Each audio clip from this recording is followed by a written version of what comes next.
Welcome to another edition of Expanding Mind. I'm your host, Erik Davis, continuing conversations about the cultures of consciousness. For some reason lately, I've been thinking about my generation, my situation in cultural history, in some sense, my age. And I guess I'm a Generation Xer, and I think that as the millennials push in with their own claim and cultural expression as adults, I'm more aware of the way that my generation is interestingly sandwiched between the counterculture, let's call it, at least from my perspective, the most interesting thing about those who came just before me, and this new digital generation, people who grew up surrounded at varying levels with the digital revolution, with the consequences of the Internet and all of the social, political, and cultural changes, psychological changes even, that go along with that. And I've increasingly considered that I was very blessed to sort of, in some ways, grow up during the birth of the computer revolution. Of course, computers pre-existed my birth, but which was 1967. But I got to see them sort of leak into the lives of ordinary people and move from the mainframes I saw in my father's lab to the early personal computers that a friend of mine's older brother had. He'd crawl out of his room to watch Star Trek and then go back in and hack away, and then have the computers in the classroom early on, to sort of the transformation to that whole world, and starting out writing on typewriters and moving on to computers, blah, blah, blah. But I'm increasingly think not only was I born during the sort of birth of this digital world, but I was also born in what I'm calling the analog sunset, which means the sort of fading away of the whole analog world, by which I mean not just analog media, vinyl records, Xerox mimeographs, books, film that's actually on film stock, and that whole sort of pre-digital kind of media, but also a sort of different way of relating to the world and to matter and to information and to social connection. And one place where this shift in my life between the pre and the post sort of internet, let's call it 1995, when the World Wide Web takes off, one place where I can see very interestingly differences and similarities, prophecies and transformations, is in the world of witchcraft and paganism as a popular religious practice or set of practices. I was always only a kind of dabbler in that world, like lots of the things that I've done. I'm sort of a participant observer, journalist, anthropologist, fellow traveler type. But I knew lots of pagan groups and went to gatherings and read into the literature pretty deeply, starting in the mid 1980s. And it was very, very interesting to see what happened as a lot of that energy and those ideas and those social practices went online, and actually in some ways in a very prophetic way. And what I mean by that, as a way of introduction to our guest today, I'm very happy to say we'll be speaking with Aidan Kelly, that definitely qualifies as a most significant elder in the American pagan landscape, and I'll say more about him in a moment. But one of the interesting things is the way in which the pagan movement and witchcraft considered within that anticipated some very interesting changes that would come and become more popular and more widespread with the rise of computer bulletin boards, of the Internet as a way of communicating information, but most particularly gathering people together, connecting people. And this is the idea of the network, that the way you organize a bunch of people, particularly a bunch of pretty independent, creative people who have very dynamic and transformative social relations is not in some kind of old-school hierarchy of a series of step ladders organized into some pyramid of social power, but instead you adopt the flexibility, horizontality, and distributed nature of a network. We use the term network all the time to talk about what we do. We go to parties, we network with people, we use networks to do this. It's an ambiguous term, but one thing it definitely refers to is a kind of a social organization that had a countercultural influence, a certain kind of religious or spiritual influence, and a very culturally creative sort of spin as well that emerges very clearly in the 1970s with the way that paganism and also the New Age kind of organized themselves as little pods of covens or groups who begin to interact and interface through personal connections and through media. In those days, of course, it was magazines or zines or bulletins or mail flyers, even mail art was a way to keep these connections going and to build these webs that then themselves became more organized and self-conscious of themselves as networks. And we'll be talking more about that today with Aidan Kelly, who I'm going to now introduce. I'm very happy to have Aidan on the show. For those of you who don't know, the story is very long, complicated, but let's just say that he was played a very important role as both a writer and a practitioner in the founding and creation of certain strands of American paganism, particularly through the organization he helped co-found in the late 60s here in San Francisco, the New Reformed Orthodox Order of the Golden Dawn. And then he went on to write a very significant book, or a couple books, about one of the key tensions in American paganism and witchcraft, one that particularly fascinates me and I think will fascinates many of our listeners, because we do talk about hyper-real religions on this show and the weird blends between fantasy and reality. And this tension that existed and to some degree still exists, though less so, in American paganism, is between those who hold that the practices that they're inheriting or being transmitted to, witchcraft in particular, Wicca in particular, come down through a historically grounded current that was once underground and then became sort of announced and made more public in the 1950s with Gerald Gardner, but the people who participate in this current are tapping into a real history of cultural transmission that goes back centuries, if not millennia. On the one hand, and on the other hand, there are the people who say, well, we're influenced by a lot of things, including anthropology and including books about mythology and the history of Celtic peoples and the history of witchcraft, but we're also interested in science fiction and all sorts of things. And at some level, when you boil it down, contemporary paganism is an invention. It's a free creation of creative people, largely in the post-war environment, that may take certain strands from history, but is in many ways a poetic and social act of self-invention. And Aidan Kelly has done a great job both in manifesting and in articulating in complicated ways and interesting ways the second half of that tension. So I'm very happy to be able to speak to him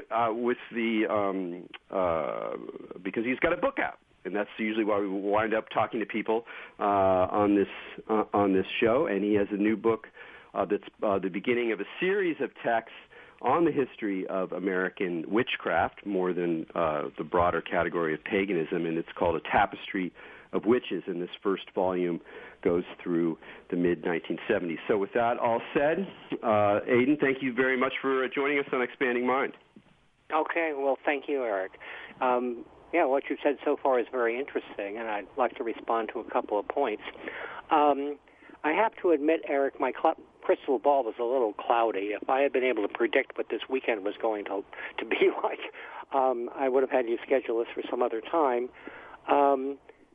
Well, the big problem is I have someone that we have to talk to coming at 3 o'clock. And if he's a little late, there's not a, sorry, there won't be a problem. If he's a little early, I'll have to sign off at that point, and I hope you might have interesting music to play or something. No problem. But it would only be a few minutes. Life's little realities. They keep happening. Yeah, I know. Okay, about your being Generation X. My generation is actually pre-baby boomer. I was born in 1940, and I remember what America was like during World War II. And then my adolescence was during the 50s, which was a very conservative period. And I was raised Catholic. I'm certainly not a Catholic anymore, but I still feel like I've kind of got a dog in that fight, so I pay attention. And when I was 14, I went through some interesting changes. And it was at that point that I'd had this breakthrough that I found a book, was Theta Kenyon's Witches Still Live. And it began with a pretty able summary of Leland's Aradia and the Gospel of the Witches of Tuscany. And it just blew my mind. I'm 14, and I'm thinking, that's the kind of religion I'd like to have, if I can ever find it. And so I spent the next, it worked out to 13 years looking for it, and then with friends, it sort of almost created itself and became, the New Reformed Orthodox Order of the Golden Dawn, which was really kind of a tongue-in-cheek name because we didn't want to take ourselves too darn seriously. That seems to be one of the that's one of the keys. And the network thing. You're right. Actually, Michael York, in his book, The Emerging Network, talks about the fact that the pagan movement overall, like the New Age movement and several others, does have this structure of what the thing is a model called the spin model. And it means segmented, polycentric, integrated network. And what it means is that the real ongoing structure in the movement isn't in terms of the little local groups. Covens, evolve and change pretty rapidly. But he said what's happening, and he can see, is that now the elders, I guess, the people who've been in the movement for a long time, stay in touch. There's sort of a collective informal council of elders, and if there's some major issue that needs to be discussed, they know how to get hold of each other and talk about it and decide what, if anything, they need to do about it. And that really does exist. I mean, for example, I've known Starhawk for almost 40 years, and so on for a lot of other people. I certainly knew Margot, and she was a wonderful friend. I miss her. I wanted to get to that, but since you brought it up, let's just talk about her. I mean, she with the recent passage of Margot Adler, one of the leading lights, and certainly one of the great writers and reflectors on the meaning of the larger movement, as well as her, being an active participant in various goddess currents, and a wonderful journalist as well. So, I mean, I'd love to hear a little bit about her from your perspective and what influence her work had on you. Okay. Marker wrote her autobiography called Heretic's Heart, and she was very much in leftist politics, and which she got involved with when she was out at UC Berkeley, where I don't think we never connected on campus. We were there about the same time, and she was personally involved with early stages of the pagan movement, and she had a pagan way grove in Manhattan, and it occurred to her to write a kind of sociological description of what was going on with the movement, and she happened to run into a new literary agent who was looking for business and suggested this book, and the agent was able to get it signed, and so Margaret took off across the country interviewing people, and she met me and the other Narug people out in California, and we gave her copies of the material we had developed, which she took back to New York. and use it in her own coven. And there's a whole family tree that descends from that. And we definitely stayed in touch. Well, it's also interesting. I mean, both in her case and in your case, in a more academic way, it's interesting to me because you, I think, started getting your degree at the Graduate Theological Union in Berkeley in the early 70s.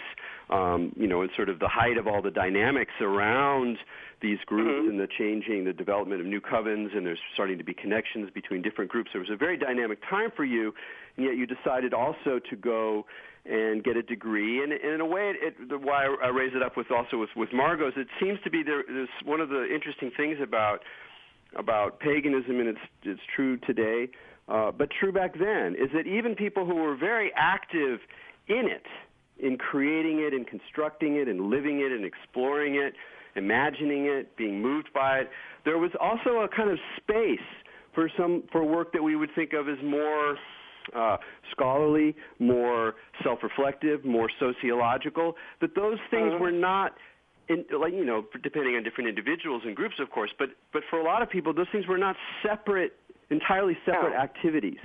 No, absolutely. Yeah. And so what was your experience of that? Well, one thing that I knew during that period when I was searching in the 60s was definitely a sense that if we were going to have some kind of new religious movement that would meet people's needs better, it had to be compatible with modern science. It had to be compatible with modern scholarship. You simply can't have a viable religion that's just based on obsolete concepts, And so the people attracted to the movement were people who were, interested in scholarship and serious research and science fiction. I know a statistic I ran into somewhere that really only about 20% of the American public ever reads a book, okay? But everybody in the pagan movement, and science fiction fans and like that, read all the time. So the membership is pretty much drawn from that top 20% of the population, which, gives it a very different vibe. When you were, let's talk more about the founding of the group, because I'd like to tell you, it's for you to tell the story about how it came about, particularly because I'm really interested in how people begin in a sort of gentle and in some ways uninvested way to just experiment with reality. To have a ritual. Let's write a poem and recite it. Let's get together on Midsummer, whatever the elements are. And then after they've sort of invested some playful, exploratory energy into it, something else happens. And something else happens that pulls it forward, becomes its own thing, becomes a different kind of reality. And I'd really love to hear your account of how that happened in your own life with the founding of the order. Mm-hmm. Well,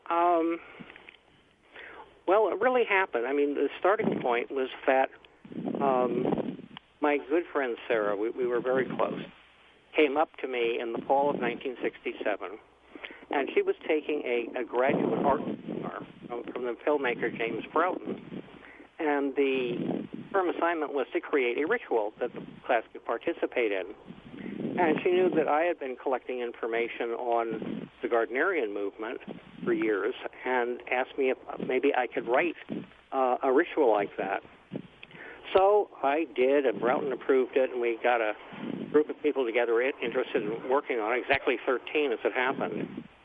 So we all worked on that, and we did the ritual for the class, and it went off well enough.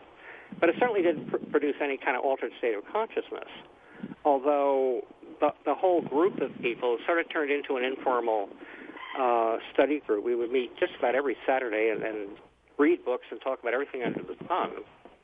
And then at summer solstice, we had an annual neighborhood picnic out on Angel Island State Park. And friends were going to get married, and so we said, okay, well, we'll do a wedding. So we used the ritual as a framework for the wedding.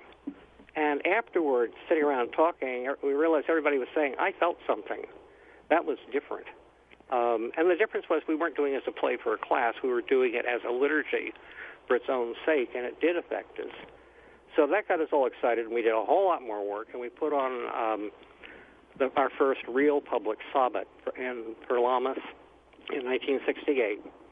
And it worked so well, we were honestly stoned on the energy. And we were hooked. We knew it worked.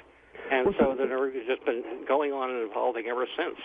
And so for me, what I take away from that, and I think it's very beautifully said, is that you just set up a structure with a certain intention in a certain context, certain people, and then something happens, something that you feel, something that is maybe even enigmatic, hard to name even, and yet it has a kind of call to it.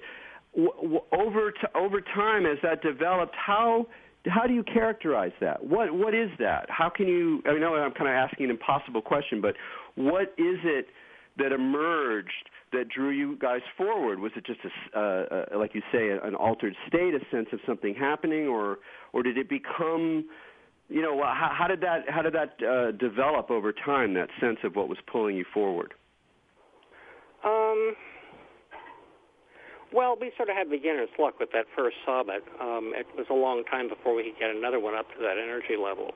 But we could really feel it. And it fluctuates, And, well, part of what kept us going, we would have public Sabbats, out in Gold Gate State Park. We'd have 200 people in the circle. And nobody paid any attention. This is a period of war protests, civil rights marches, student riots at the universities and like that. Nobody paid any attention to us, But it just grew. My second wife, Elsa, who is one of our major priestesses, commented when my daughter Maeve interviewed her that, really the key to it was that we had this huge friendship group from, school and work and so on and so forth. So collectively, we knew hundreds of people, and many of whom were interested in what we were doing. And we would attract new members steadily. But we were also, it was democratic. We were all equals. In a sense, I was hired as the writer and mouthpiece for three very powerful women who were our first three priestesses. And if I wanted something to happen, I had to persuade everybody else that it was the right thing to do. I didn't always succeed in that either. Yeah. Well, one of the other things you guys did that was different is that at that point, if you took a cross slice of Wiccan groups in other pagan groups in the United States, and that's what your Tapestry of Witches does very well, particularly around witchcraft groups, both Orthodox Gardnerians and a variety of other things. One of the things that seemed very a little different about you guys was you started holding open rituals right off the bat. You did not immediately go for this secretive inner circle side of things, which was also a very important part and is a very important part of Wiccan practice. What was that public gesture about? Did that have to do with the 60s, with the sort of sense of the changes in public space, and what was that about? Well, it was partly a great many of us were involved with left-wing politics, and we're used to doing protests out in public. So having a very peaceful circle out in public was, nothing scary about that. And we also had the advantage of we were bootstraps. We were collecting what information we could to see if it was sufficient to get the thing to work, and it did. But we didn't pretend we had any secrets from anybody.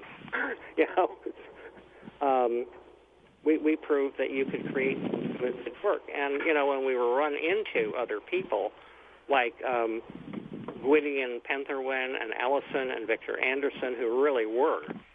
Victor really was an old-style pre-Gardnerian witch. And then we connected with Lady Theos, who was the queen of the Gardnerians at that point, and their reaction was, wow, you really did manage to co-opt yourself into our religion. And we felt very pleased about that because that's what we wanted. You know, you mentioned the word bootstrap there. Was that a metaphor you came up with back in the day? Was that something that you developed later on? It's such a wonderful way of talking about this process that can happen sometimes where art or performance or imagination can inspire or even initiate into another order that then becomes more rich. Did you think of it that way at the time? No, I mean, bootstrap was just a common term back. I think it came as an Army term. The idea was you lift yourself by your bootstraps into the air. Yeah. Yeah. Well, I don't know, over the years, I mean, I spent the first 10 years with the Naru totally involved, and then I went through some personal changes and was definitely not very involved with it for about 10 years.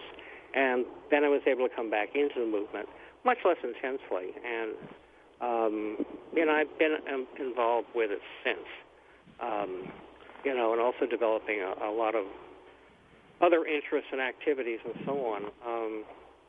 My interest in religion in general is very, very broad, which is, why I went and got my doctorate, which was really, advanced humanities. I was able to study figure out the actual history of Christianity, study Greek religion and literature, and I think figure out what the real secret of the Eleusinian mysteries was. And my that first book, Crafting the Art of Magic, actually began as a research project for one of my doctoral comprehensives, because all of a sudden, I wondered how in the world the Gardnerian movement got started, and there were a couple of clues in what Gardner said about what he had started from and how he added to it. And I thought I'd never see, the original documents, and then wham, they fell into my hands.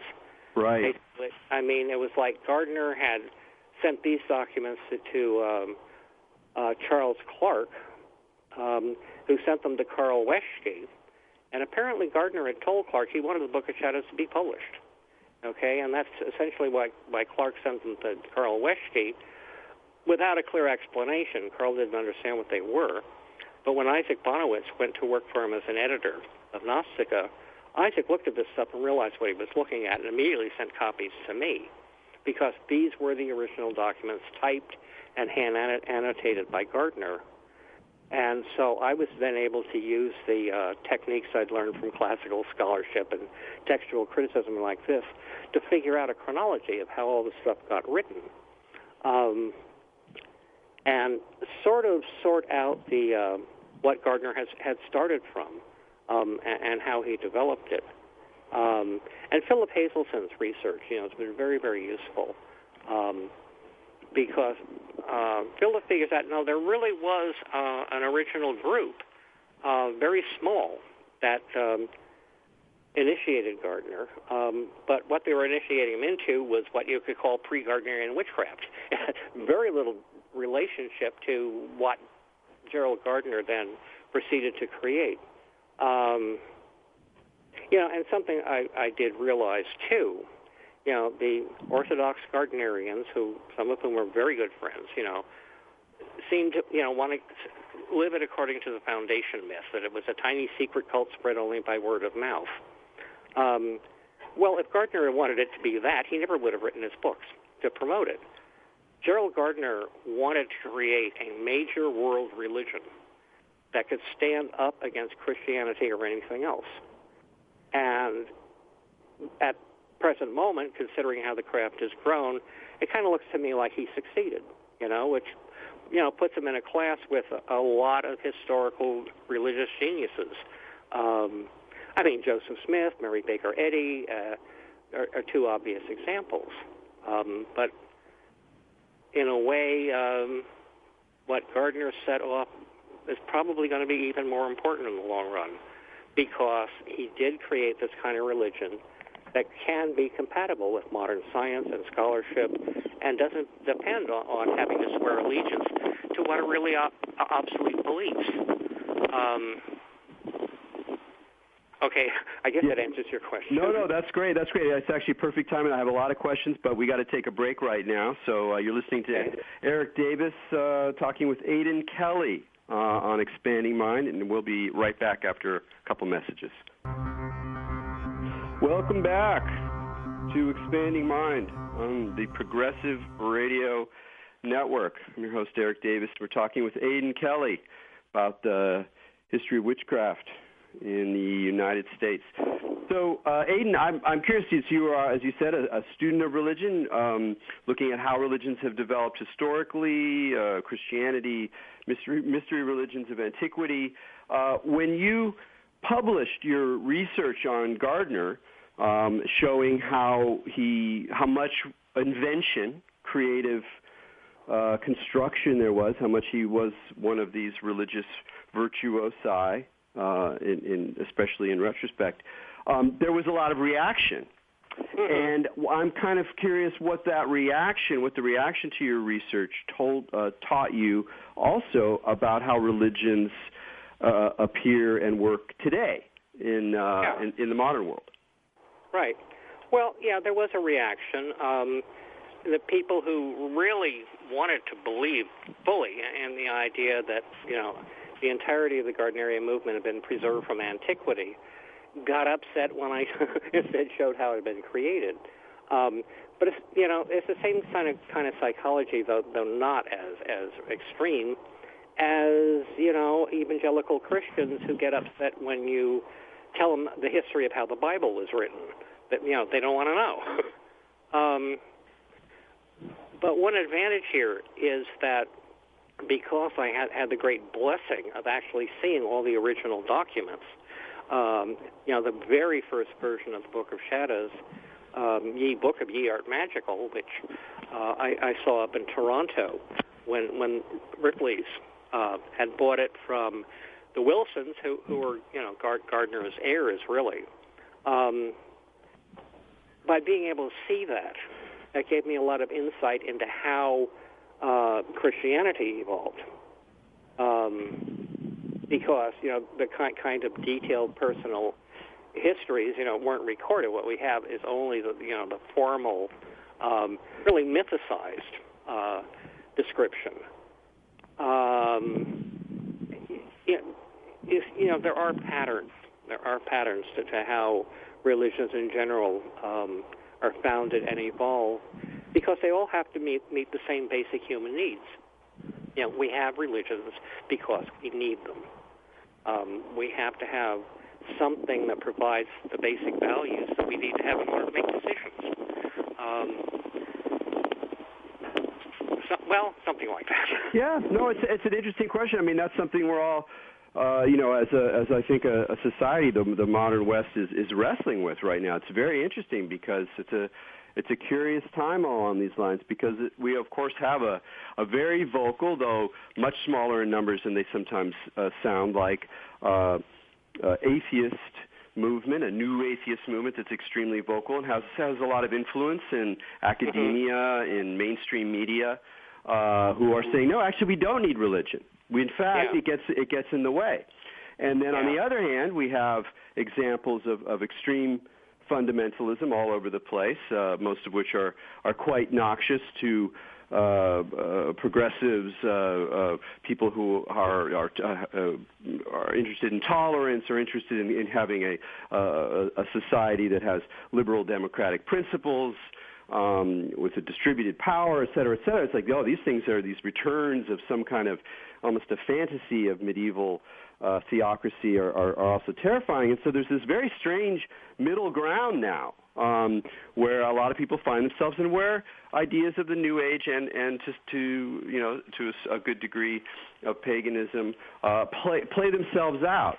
Do you see that there's sort of an inherent kind of politics of paganism, not politics in the sense of a position like Democrat or Republican, that's not what I mean, but that there's a kind of world picture, a sort of way of distributing power that can in some ways speak to the kind of religious crisis of our society, or at least has a particular perspective on it.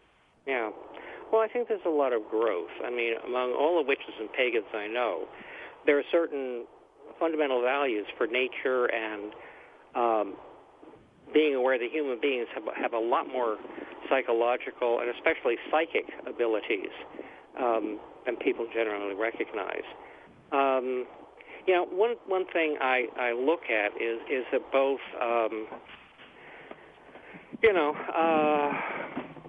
evangelical or any other kind of religious fundamentalists and, the devout atheists are both, childish. Because it's a much more sophisticated model. And actually, it was the poet William Blake who came up with it first. In his poetry, he would write his songs of innocence are very childlike, okay? And his idea was this is a stage of childhood where you simply accept everything that you're taught and think that it's true, and then the songs of experience, which are really songs of adolescence where you start questioning, and they're much darker. But then he talked about going on to a next stage, which he called organized innocence, where you begin seeing those apparently childlike beliefs in a new light. And that stage, religion takes on a very different appearance. Very often, going to that stage involves having some kind of, enlightenment experience, mystic experience. There's not even a standard terminology for describing what those experiences are like. And then there's a Meyer-Briggs scale, which I wish I could find again, but I know I saw it, that goes on to levels 4, 5, and 6 of this kind of spiritual evolution, with level 6 being only for, the incredible world geniuses like, St. Francis of Assisi. You come up with other examples, So what I look at here is, a debate between biblical literalists and devout atheists is, no, neither side understands what religion can truly be about. When you invoke Blake and we talk about this wonderful idea of organized innocence, what comes to me again is this idea that what from a secular perspective you could describe as the imagination or as poetry or as ritual, as a performance, as a sort of aesthetic, a social process. These are all secular ways of describing things that people do. That these things have the power to produce the kinds of changes that for many people, not everyone perhaps, but for many people are sort of incontrovertible. Like once you've had the experience, the initiation, the download, the communication, the experience, you change. Even if you can still account for all those things in non-religious language, and then once you allow those changes to begin to feed back in your life, well, then you're in a very different place. It's not so literal a place, but it's still a place of realities, not just of fantasies, social games. There's some other kind of something else that sort of kicks in, and so bringing up Blake, bringing up a notion, exalted notion of poetry, that romantic idea, still seems very relevant, at least to me, and clearly had a lot to do with your own. I mean, you're a writer, you're a poet, and yet your poetry was a liturgy.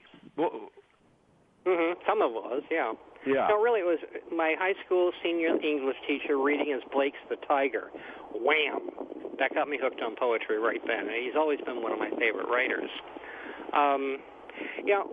Something I have been thinking about this apparent conflict between religion and science, which it isn't really. It's a particular type of religion, and it's not science. It's a problem. I mean, technically, science constitutes the scientific method, period. And you can use that to study anything. What you're dealing with here is what some people call scientism, which is a philosophy about science. So you will have people saying, well, you have to come up with a non-disprovable hypothesis in order to do scientific research. So a non-disprovable hypothesis isn't scientific and therefore isn't worth anything. Well, the problem is, Karl Popper and George Gurdjieff both came up with this idea of a partition, that any statement that can be proved true or false by any conceivable evidence falls in the province of science. It can be investigated by scientific method. And religious concepts have to be non-disprovable. Okay? Now, what that means from a science point of view, if it's non-disprovable, you have no idea whether it's true or false. You can't know. But these non-disprovable hypotheses are going to have practical consequences. Right. And it was William James who said, be pragmatic. Ask, does it work? Okay? And, the best example I can think of, these type of hypotheses are values. And values are not based on facts. It can't be disproved by facts. And obviously, one of the most important is the simple idea is that human life is valuable. Or beyond that, human life is infinitely valuable. You can either prove that or disprove it, but if you don't believe it, you're likely to be a very unpleasant type of human being. So it does have practical consequences, like James said it would. Yes, and that's that kind of the kind of pragmatism you're talking about. Does it work? Let's not worry about where it comes from, but how it functions. Let's follow the effects. That's a perspective that can live quite well alongside scientific and technical thinking. And of course, another one of the interesting sociological facts about paganism, at least in the United States, but I think it's true, at least some of the things I've read about British Wicca and paganism, is that there are a lot of scientists and technical people who are involved in the field. There's a lot of very smart people who are working within or on the edge of a lot of scientific and technical discourses, and even just the role of science fiction in the picture reminds you that there is a kind of imaginative side or a kind of a visionary side of these practices as well that really makes room for this. But the question I want to ask you is that I know you're doing historical research. You haven't been as active in the scene as you were at earlier points in your life, but I can't help it, especially because we've been talking about these issues of networking and social organization to some degree, to reflect on how significant the change is that's represented by the Internet in terms of how paganism, how people self-identify, how they find each other, how they practice, how the community organizes and imagines itself. It's a very different situation. Can you enlighten us a little on that? Yeah. Well, for one thing, the spin model of the elders who've known each other forever, with the Internet, that's a reality. We can get together on the net and have a conversation or easily get hold of one another. So all of a sudden you do have this very, very active virtual council of elders. And it's had some interesting lately manifestations. I don't know. I mean, there have been some problems that have come up publicly. And the elders have actually got together and discussed what to do about it. That doesn't happen very often, but we're there. I mean, and I can get messages to and from others about specific things. You also have the concept of the virtual coven, that people will have an Esbit online, with everyone calling the quarters and doing everything, and the ones I've talked to swear that it works, that they feel the energy, because this energy isn't bound by time and space, and sort of the old line witches are looking at this and saying, that's not really the craft, blah, blah. Well, no, it is. It's what it's evolved into. And there was a very interesting book by colleague Doug Cowan about this phenomenon of how the craft functions with the Internet. What's that book called? Oh, dear, I don't remember his exact title, but no his sweat. name is Doug Cowan, Cowan, which is sort of ironic. But that is a marvelous and funny name. Well, I'm actually very happy to hear you have a positive spin on it, because I do, I have spoken to other people who sort of lament some of the way in which you kind of had to meet in person, and there was something about the gathering of bodies in particular environments, particularly spaces outside, that were seen to be sort of almost necessary, and it feels like there's this whole other dimension that's opened up. And I think people's spiritual identities are even more invented, reconstructed, unraveled, and reformed on the fly in the environment of the internet, so that the kind of strands of more traditional strands of Wicca or paganism are themselves getting bound up in fantasy fiction and gaming and all sorts of other kind of domains in a very interesting way. Do you feel that in that sense that is, how to say this, like, what is specific or what is unique about paganism or about witchcraft in our contemporary world that marks it as its own kind of current in comparison to the New Age, comparison to more traditional religions that are, of course, always being revitalized in their own ways? What's the particular sort of flavor or message or spirit that current that you've written so thoroughly about represents for us? Well, I'm not sure.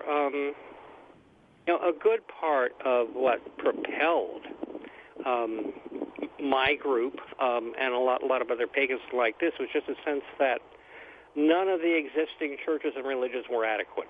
They were not meeting our needs. So there's been not a focus, but just an ongoing theme of figuring out things about all of those existing churches and whatnot that weren't working, and figuring out something that would work better. And that's an ongoing process. I mean, we're going through an overall world evolution that began with the Industrial Revolution. It's not done yet. But the whole pagan movement, as it expands, here and internationally, is poised to provide a set of values that can work with whatever, our global civilization is going to evolve into. It's kind of parallel to the way that the Irish revolutionaries created the Green Party, and they were the ones who set off the movement to the European Union. Personally, as a leftist, I can see maybe in essentially we actually have a federal world government that has the same kind of relationship to member nations as our federal government has to the states. They all work together, but each state has its own culture, obviously, and with a federal, which was invented by the Iroquois, which is wonderful. They were the ones who came up with the concept, and it's grown since then. And in a way, that was kind of the part of the model that you guys were working on. One of the things you're talking about in your book is the organization of the Covenant of the Goddess, which is a really interesting experiment with real political effects in what do you do when you have a lot of very independent, small groups, creative differences, a very dynamic, distributed field of groups with their own agendas.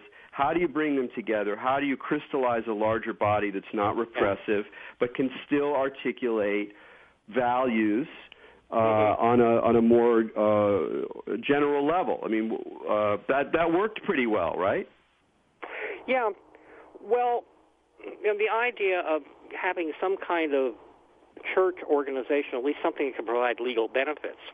The earliest person I know thinking about that was Michael Kinghorn in Los Angeles, and he got together with Fred McAdams, and then they connected with Harold Moss, and so on, and there were these meetings going on trying to figure out how to do that.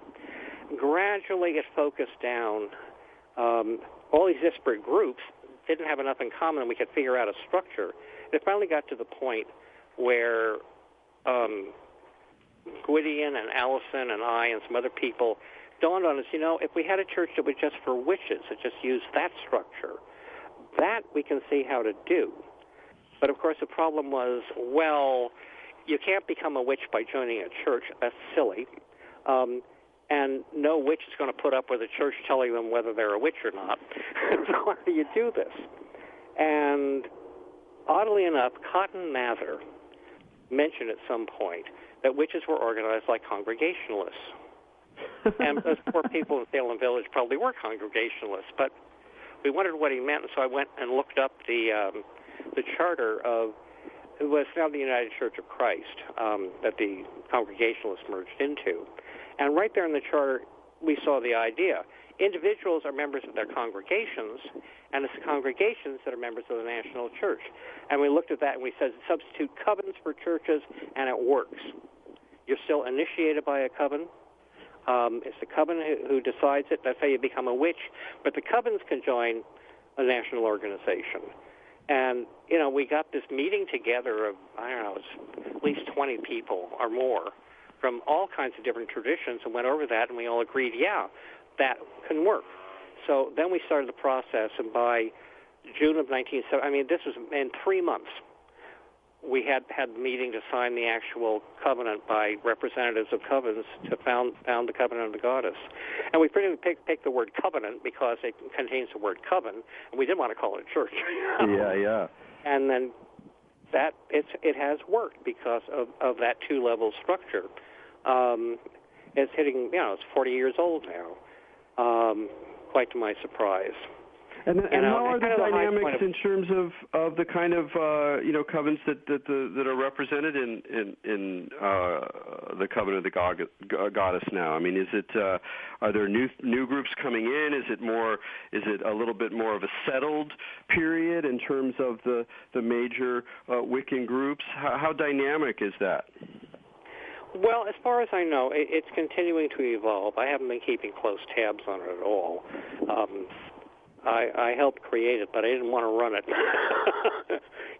I wouldn't let them elect me as first officer. I had to get back to my doctoral program at that point. But it has continued to evolve. We set it up purposely that it didn't constitute just Gardnerian covens. We made sure the Dianics could come in, the traditional pre-Gardnerian witches could come in like this, just thinking of the whole craft movement in a very broad sense. And it has maintained, that kind of broadness. And it's, one of the best, wonderful stories I know, and I heard it from Judy Harrow, who was there, that at the Second World Parliament of Religions in 1993, the century after the first one, they set it up so there would be a grand entrance march like at the Olympics. And so they were in a staging area. And so the Covenant of the Goddess was right next to the Catholic Archdiocese of Chicago. So Phyllis Curott, who was first officer at that point, got to chat with Cardinal Bernardin, I think it was, and was just standing there. So later on, COG had put in a request to do a ritual in the park, and the Parks Department turned it down. And so on live television, Phyllis turned to the Cardinal and said, "Sir, could you please use your influence to guarantee the rights of your fellow citizens are honored?" And, of course, the poor man on live TV couldn't do anything but say yes. So he used it, and the circle was held on the exact spot where the riots broke out at the 1968 Democratic Convention. It was chosen on purpose, right? And there were representatives of almost every religion in the world in that circle. And they got to see Phyllis work this ritual, this goddess liturgy. And everybody went home from there with this sense of, the goddess is a real factor in the world now. It got, national headlines. And I felt really good. I felt really good that I was able to start something that could have that kind of effect. Well, Aidan, that's a wonderful story to end on. We're going to have to close it up here. Thanks so much for joining us on Expanding Mind. I thank you very much. Erik, and remind people again to please buy my book. Absolutely. Check out Aidan's book online, and the new one is called A Tapestry of Witches, and I must give a shout-out as well to Hippie Commie Beatnik Witches, an amazing personal tale of the 60s and 70s. It's a great, great book. Well, thank you. So with that and said, from me to all you out there, keep your minds open.